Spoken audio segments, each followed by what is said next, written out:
A raised bed looks like a one-time purchase. Then summer turns it into a subscription. The frame looks clean. The corners are square. The soil looks dark when you first pour it in. For a few weeks, it feels like the most organized way to garden. Then the first hot stretch arrives, and the box begins showing you what it really is. The soil sinks. The compost disappears. The surface dries out by afternoon. Water runs through faster than expected. Then the bed starts asking for more money. More soil, more compost, more fertilizer, more mulch, more irrigation parts. For a single 4x8 bed, the frame, the fill, the compost, and the amendments can quickly become a few $100s. And even after all that, many gardeners discover the same problem in July. The bed still cannot hold moisture long enough to carry a hard week of heat. That is the part nobody likes to admit. A raised bed can look premium on the outside while behaving like a thirsty wooden box on the inside. But one of the materials that can change how a bed holds water is not sold in a bag. Most people drag it to the curb after a storm, burn it, or pile it behind the shed until it starts falling apart. Old, half-rotten wood, not fresh lumber, not treated boards, not construction scraps, rotten wood. Buried correctly, it can become a hidden water core under the bed, a slow underground sponge where fungi move in, worms follow, and the soil begins to hold moisture differently. Buried wrong, it can become a mess. It can pull nitrogen away from young plants. It can collapse into root-swallowing pockets. It can turn sour underground. And if you bury the wrong wood, it can slowly contaminate the same soil where you are trying to grow food. That is why this method looks like a miracle in one garden and a rotting failure in another. The difference is not luck.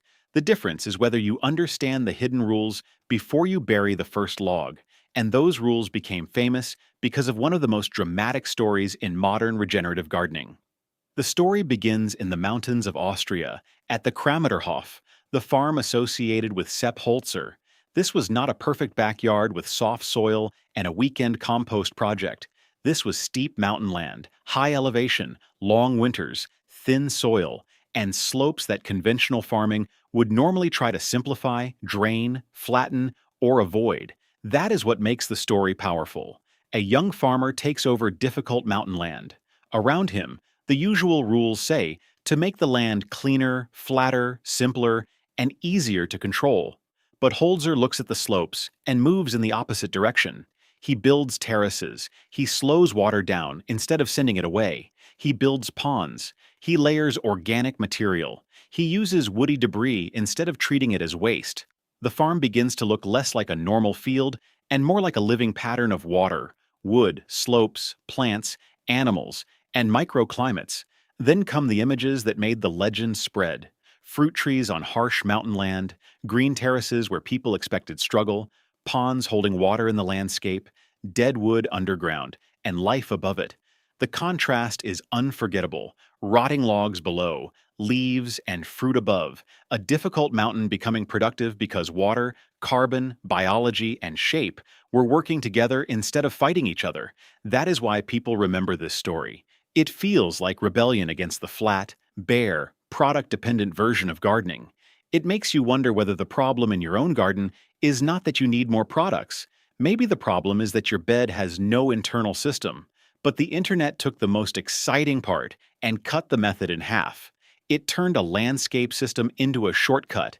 Just bury wood. That shortcut is where people get into trouble. Holzer was not running a weekend hack with one log under one tomato plant. He was working with slope, water, terraces, ponds, mulch, plant diversity, animal movement, observation, and time. So the backyard lesson is not, bury wood and your garden becomes magic. The lesson is sharper. Dead wood can become a living water structure when it is connected to moisture, soil contact, fungi, oxygen, nitrogen, cover, and time. Miss those pieces, and the same method that builds a living bed can turn into yellow plants, rotten pockets, hidden sinkholes, or unsafe material breaking down under food crops. But when those pieces come together, the result is not just theory. It can change the daily life of a gardener, and that is where the mountain story meets the backyard.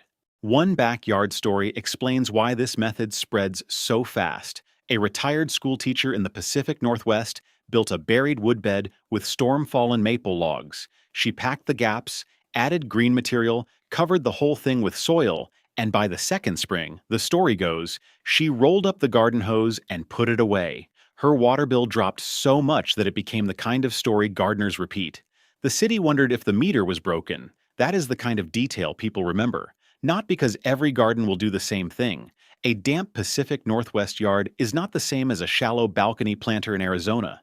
A deep bed with rotting maple is not the same as a thin box filled with dry wood chips. Climate, depth, mulch, soil texture, wood type, and watering all matter, but the reason that story works is because it points at the desire every urban gardener understands.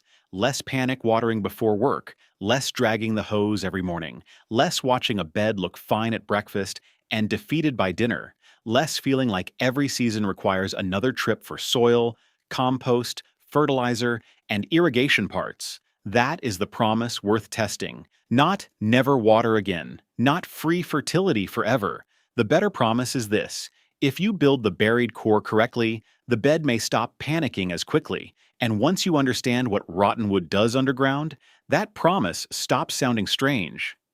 To understand why that water bill story makes sense, you have to look at the physics of decay. When wood rots, it stops behaving like a solid board and starts acting like a physical sponge. The tight fibers open, small spaces form. Water can move into those spaces and stay there longer than it would on the exposed surface of a garden bed. In testing often cited around this method, heavily decomposed pine has been reported absorbing water equal to 5 times its dry weight. Picture that without the lab language, a 10-pound chunk of rotting wood holding enough water to weigh closer to 60 pounds when soaked. That is why gardeners call it a buried sponge. The exact amount changes with the wood species, how rotten it is, how dry it was before soaking, and how the bed is built. Fresh wood will not behave like punky wood. A dry, shallow bed will not behave like a deep, mulched bed. But the image is real. Rotting wood opens, water enters, soil covers it, fungi move in, worms follow the moisture, and the bed now has something inside it that loose-bagged soil often lacks.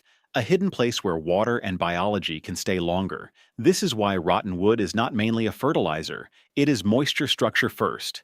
If you think of it as fertilizer, you expect fast results. You expect one buried log to feed everything. You expect the plant to explode with growth. That is not how this works. A normal raised bed can dry from the top, drain from the bottom, and swing between wet and dry too quickly. A buried wood layer slows that swing. In the right conditions, it can make the bed feel less like a box of purchased fill and more like soil with an internal reserve. Then the biology starts to matter. Fungi move through damp organic matter in thin threads. Lift a damp mulch layer or pull apart soft rotting wood, and you may see white threads spreading through the material. That is not mold horror. That is decomposition becoming visible. Those fungal threads help break down tough carbon, turn hard wood into softer organic matter, and create a damp place where soil life can gather. Worms follow those conditions. Their tunnels become small channels for air and water. Their castings become part of the soil structure. This is why the strongest evidence around this topic is not just about one log, it is about systems.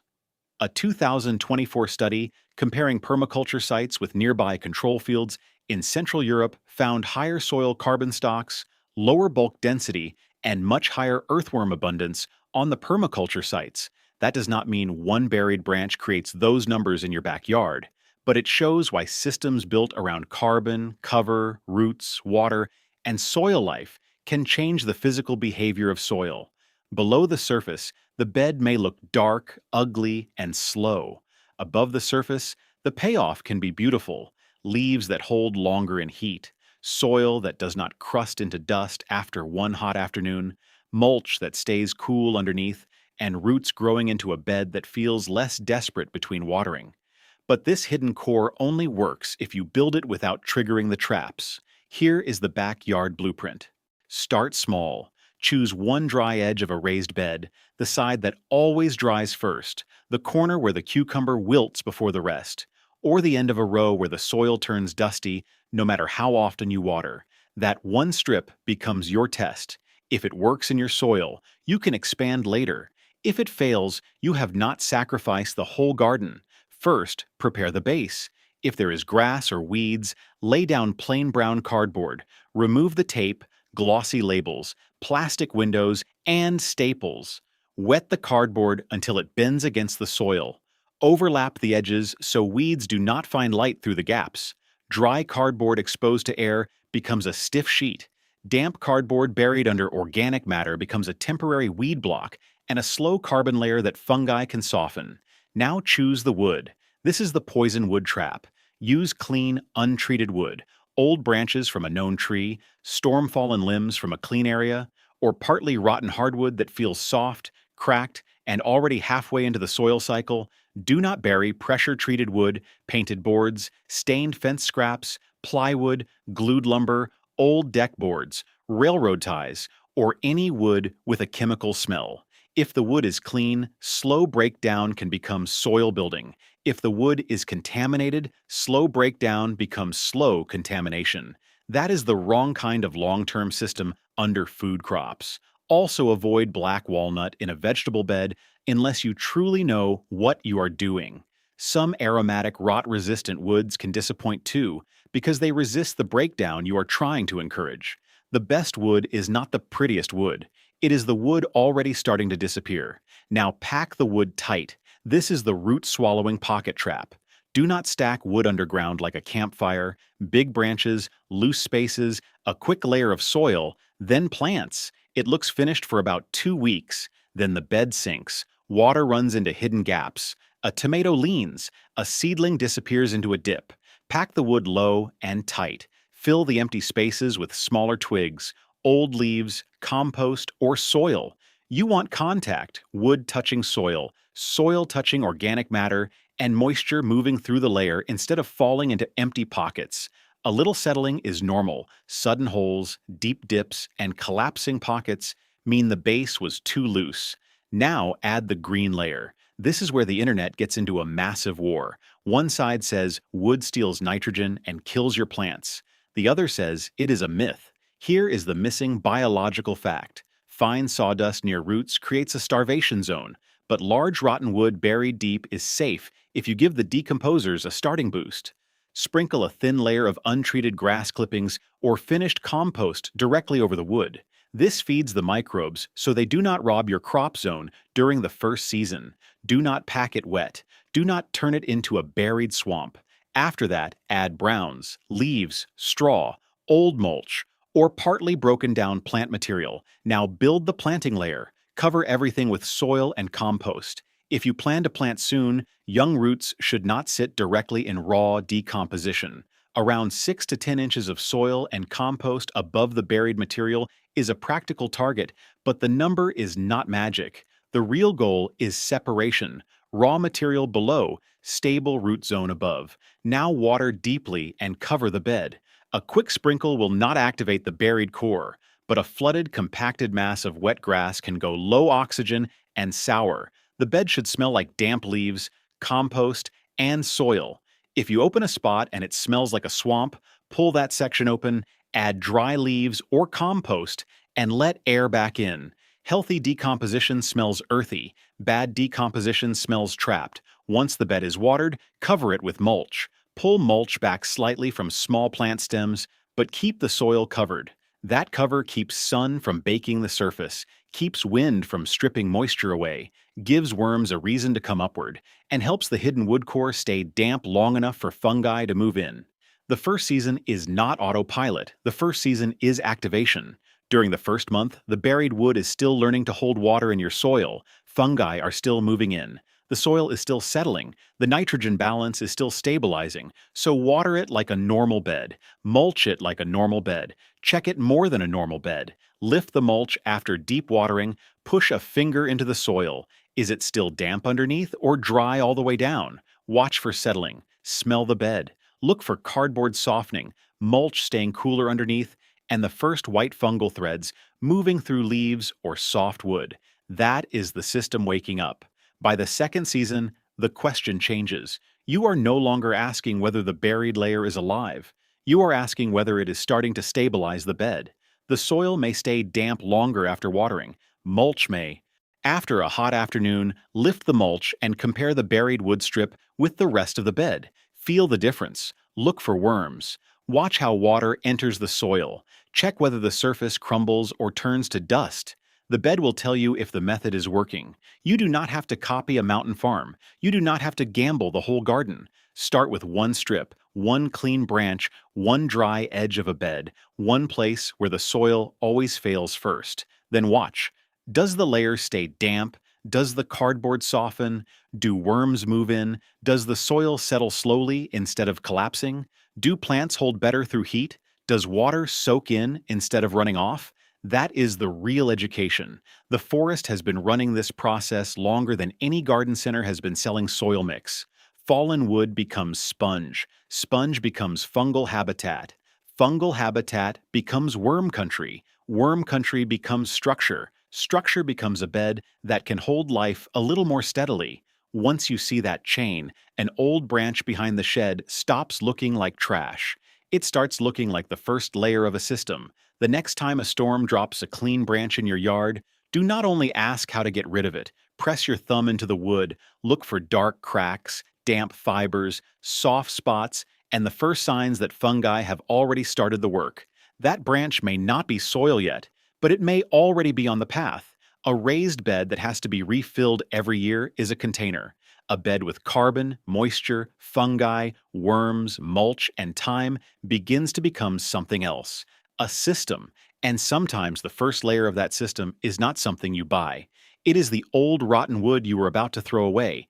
If this changed how you look at yard waste, share it with someone who is about to spend hundreds filling another raised bed. And if you want more low-cost soil systems that turn ordinary backyard waste into living soil, subscribe to Living Soil Garden.